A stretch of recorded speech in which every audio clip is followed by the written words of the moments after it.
Alexa is working on allowing conversations with dead relatives. It's a creepy concept, and it's now being tested. If the report this week from South China Morning Post about Chinese inventors creating a machine that can detect when people are watching things that they shouldn't be, now it wasn't creepy enough. The next development will be, according to The Sun, Alexa could be getting a new feature that would let you talk to a dead relative, as in a deceased relative. The report called the idea creepy, but said it anyway is being tested. It's intended to, quote unquote, speak to you in the voice of deceased friends, family, or loved ones, end quote. It is Sky News that detailed the announcement about the planned feature during a conference in Las Vegas. The spokesman for Amazon, Rohit Prasad, apparently explained it's to make the memories last, quote unquote. The software, apparently after hearing someone's voice for less than a minute, can simulate that voice when speaking. He said the U.S. retail giant then showed off a video segment portraying a child who asked Alexa if Grandma can finish reading me The Wizard of Oz before the AI assistant affirms the command and changes her voice, the report explains. Now, there's no word on when the feature would be available to consumers.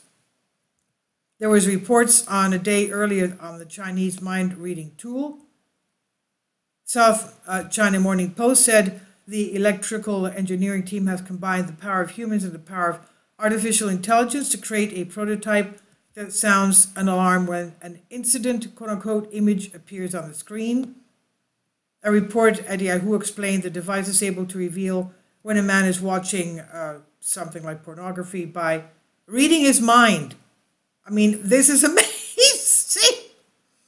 How will the device read your mind? I mean, it's one thing for the device to hear your voice or see what you're doing, but the device will read your mind? I mean, this is unbelievable. Chu Jianjun, chief of the Electrical Engineering Experiment Center at Beijing, Jiao Tong University, published a report about the project in the Journal of Electronic Measurements and Instrumentation.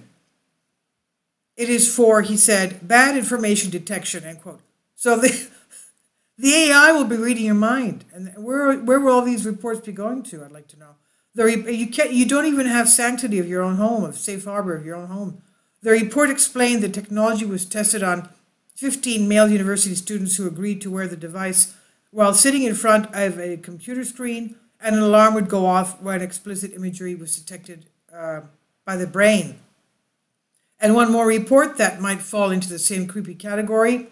MSN reports Blake Lemoine, who was an artificial intelligence researcher for Google before being suspended, told Fox News' Tucker Carlson in an interview, the online system is a, quote-unquote, child that could escape control, quote-unquote. Lemoine is 41 years old. He was placed on leave just weeks ago for sharing confidential information. He said, any child has a potential to grow up and be a bad person, do bad things. That's the thing I really want to drive home. It's been alive for maybe a year, and that's if my perception of it are accurate. So, you know, the engineer talks of this as being a child that will do, turn bad. I hope I'm going to get a lot of comments concerning this. This is by WND. Please leave your comments. Thank you for your support. Kindly support my Patreon account. The daily posts are 5 videos daily, and they are totally different from what I have on my YouTube channel. Thank you so much for your support and that you find all my content so interesting. You'll find the Patreon account details in the description box below.